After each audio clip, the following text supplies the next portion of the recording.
그래서 오늘 설교의 제목은 대제사장이신 그리스도라고 하는 말씀으로 여러분과 히브리서로 통해서 말씀을 나누려고 합니다.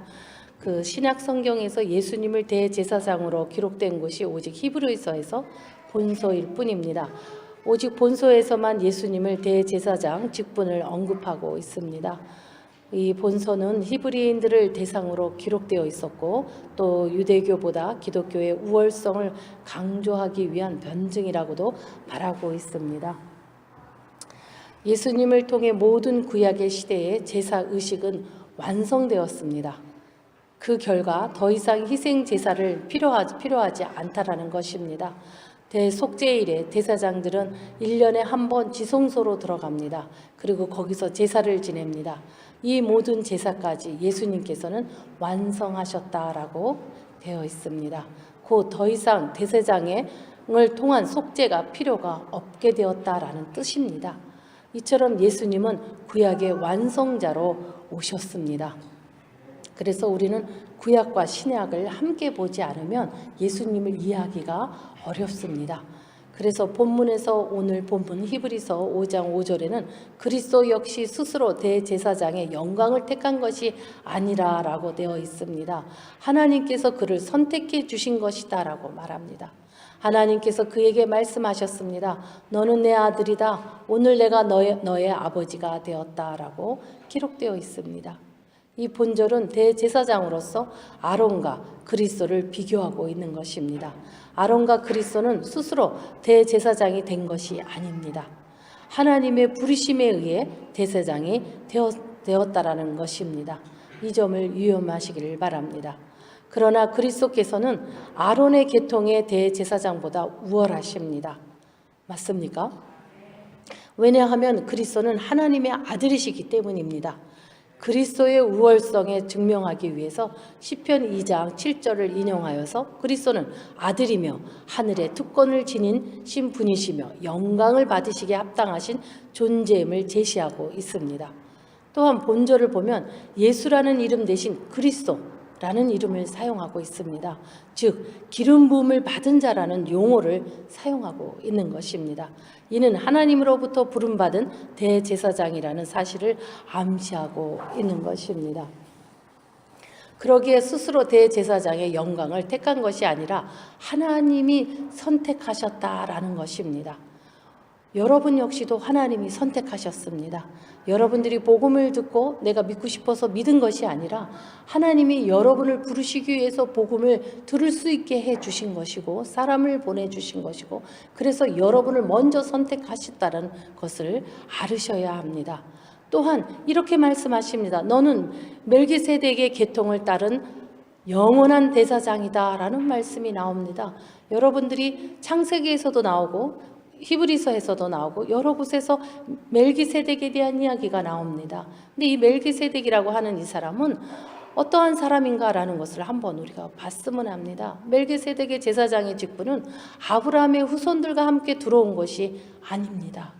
아브라함과 함께 들어왔습니다. 또한 이 아브라함의 계통보다는 멜기세덱의 계통이 높습니다. 왜냐하면 아론의 계통은 단지 인성 안에서 제사장의 직분을 위해서 있는 것이지만 멜기세덱의 계통은 인성과 신성 안에서 제사장 직분을 위해서 있기 때문인 것입니다. 멜기세덱은 레위인의 조상인 아브라함에서 11조를 받을 뿐만 아니라 그를 위해서 복도 빌어주었다라고 창세기에 기록되어 있습니다. 또한 고린도전서 15장 22절에도 기록되어 있습니다. 뿐만 아니라 레위 사람들은 유한한 존재로서 반드시 죽음을 당해야만 했습니다. 우리들도 죽음을 당합니다. 하지만 우리의 영혼은 우리의 생명은 어떤 생명입니까? 영원한 생명을 가진 소유한 우리들입니다. 그를 위해서 복을 빌어주신 멜기세덱은 그 레위인 제사장들의 존재들은 반드시 죽음을 당한다라는 것이 있지만 이 멜기세덱은 족보나 출생이나 사망이나 아니면 연월들에 관해서 성경상의 기록이 아무것도 없습니다. 그래서 우리가 3절을 보면 7장 3절을 보면 멜기세덱은 지극히 높으신 하나님의 제사장이 되어 라는 말이 나옵니다. 그래서 항상 다시 말하면 항상 제사장이었다라는 것을 나타내고 있습니다. 사실은 레위 계통의 제사장들은 물러나고 아브라함보다 더 높은 자였음을 증거하고 있습니다. 그래서 하나님께서는 너 멜기세덱의 계통을 따르는 영원한 대제사장이다라고 예수님 그리스도를 말하고 있는 것입니다. 그리스도께서는 존재의 시간과 끝이 없으신 분이십니다. 이와 같이 멜기세덱에 아비도 없고 어미도 없고 시작한 날도 없고 생명의 끝도 없는 하나님의 아들을 방불케 하는 자가 바로 멜기세덱이다라는 것입니다. 그리고 그리스도께서 제사장이시며 만왕의 왕이셨듯이 멜기세덱 역시 지극히 높으신 하나님의 제사장이라는 살렘 왕이었습니다. 또한 마태복음 26장에 나와 있는 것처럼 그리스도께서 생명의 떡과 포도주로 예표되는 자신의 몸과 피를 인류의 대속제물로 주신 것과 같이 창세기에서는 멜기세덱이 아브라함에게 떡과 포도주를 준 것을 보면은 상당히 유사하다라는 것입니다.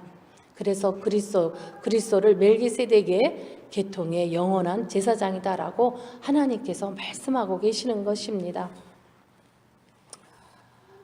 그러므로 우리는 이러한 멜기세덱의 가르침에 예수 그리스도의 예표라는 그림자적인 인물로 그리고 예수님의 그림자의 실체로 정의할 수 있습니다. 그러면 여러분도 멜기세덱에 대해서 좀 많이 아셨는지 모르겠습니다. 그렇게 멜기세덱은 예수 그리스도의 예표이며 예수 그리스도와 상당히 비슷하다라는 것입니다. 왜냐하면 멜기세덱은 하나님의 제사장이다라는 것에서 그것이 그리스도와 대제사장이라고 하는 것과 같다라는 이야기를 하고 있는 것입니다. 예수님께서 사람으로 계실 때 하나님께 기도하고 도움을 구하셨습니다. 그분은 자기를 죽음에서 구원해 주실 수 있는 분께 큰 소리로 부르짖어 눈물로 기도하였다라고 기록되어 있습니다. 우리가 오늘 읽은 요한복음에도 그렇게 나와 있었습니다. 그리고 모든 것은 하나님께 맡기고 순종함으로 하나님께 응답을 받으셨다라고도 기록되어 있습니다. 이 말은 시편 22장 24절에서 부르짖을 때 들으셨도다라고 하는 말과 같습니다. 이것은 마가복음 14장 36절에서 말하는 겟세마네 동산에서 기도하는 장면과 같습니다. 그때 이 잔을 내게서 옮겨주소서라고 예수님이 기도하셨습니다. 그 기도는 성취되는 것으로 오해될 수 있습니다. 그러나 예수님의 기도의 목적은 고난의 잔을 옮기는 데 있는 것이 아니었습니다. 그 고난을 피하게 해달라고 하는 그러한 기도가 아니었습니다.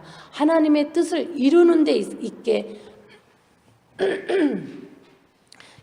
있었던 것입니다. 그의 기도는 받아들여진 것입니다. 그래서 그 예수님께서 십자가에서 그 고난을 당하시고 십자가에서 죽으시고 부활하시고 승천하시는 하나님의 그 뜻이 다 이루어졌다라고 하는 것입니다.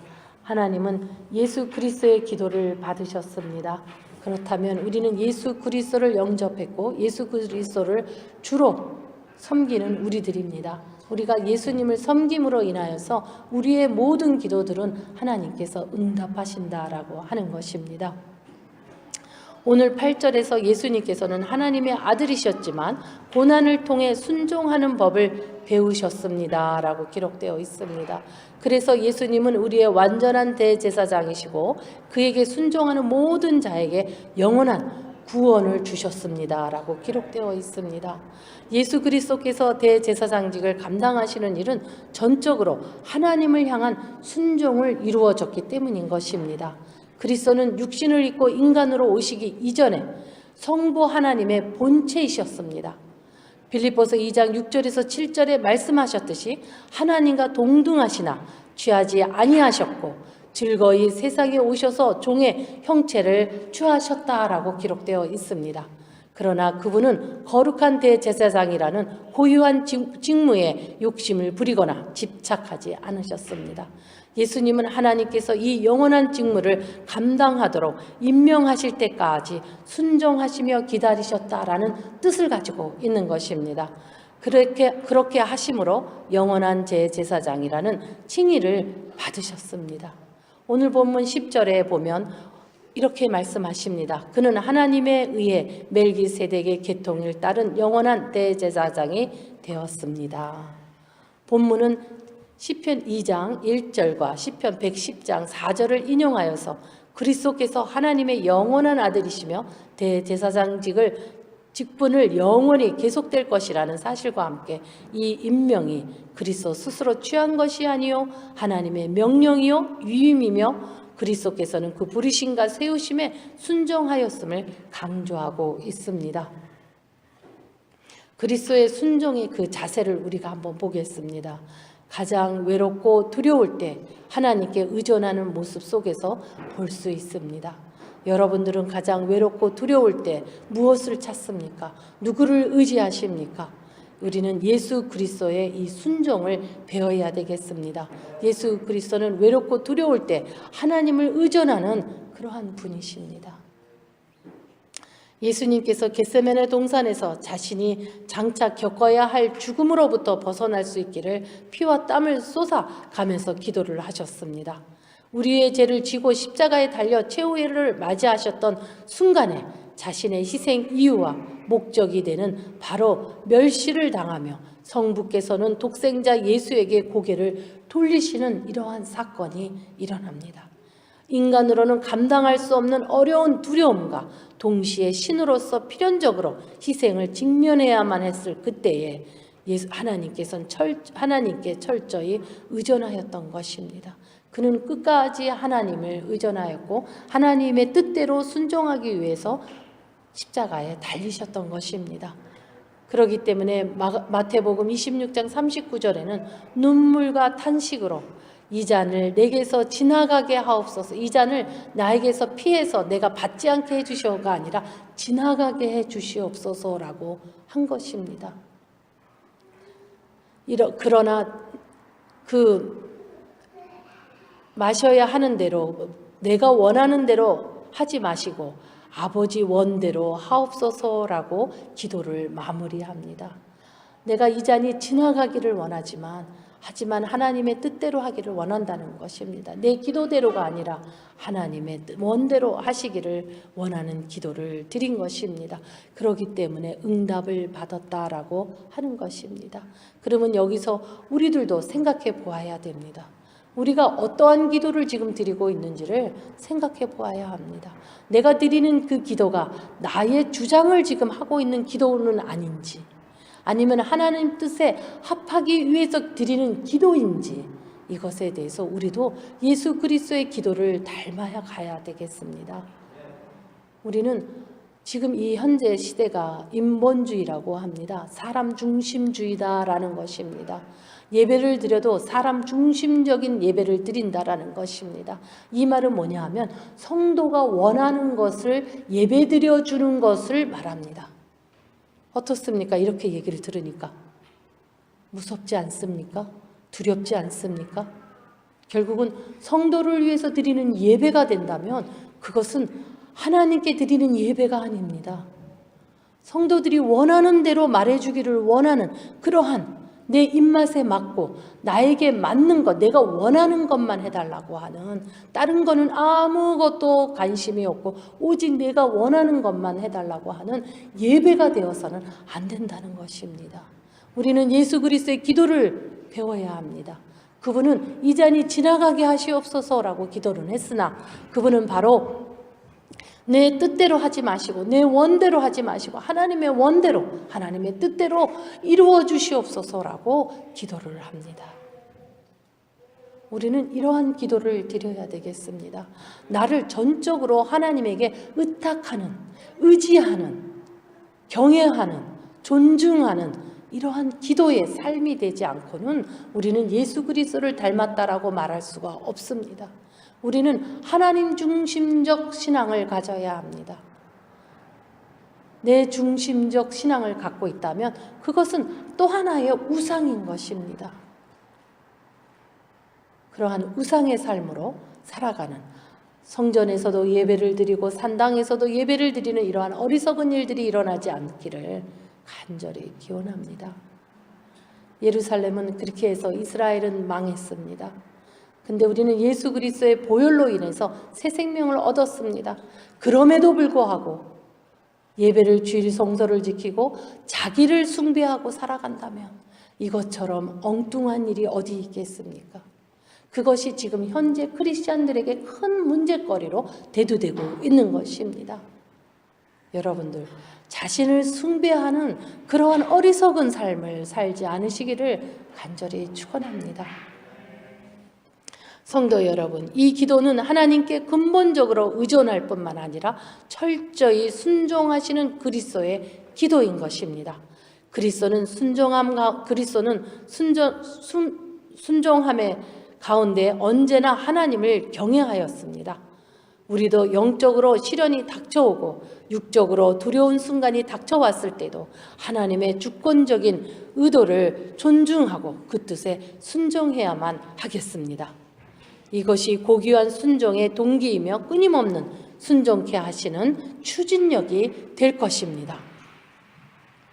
8절에 예수님께서는 하나님의 아들이셨지만 고난을 통한 순종하는 법을 배우셨습니다 라고 기록되어 있습니다.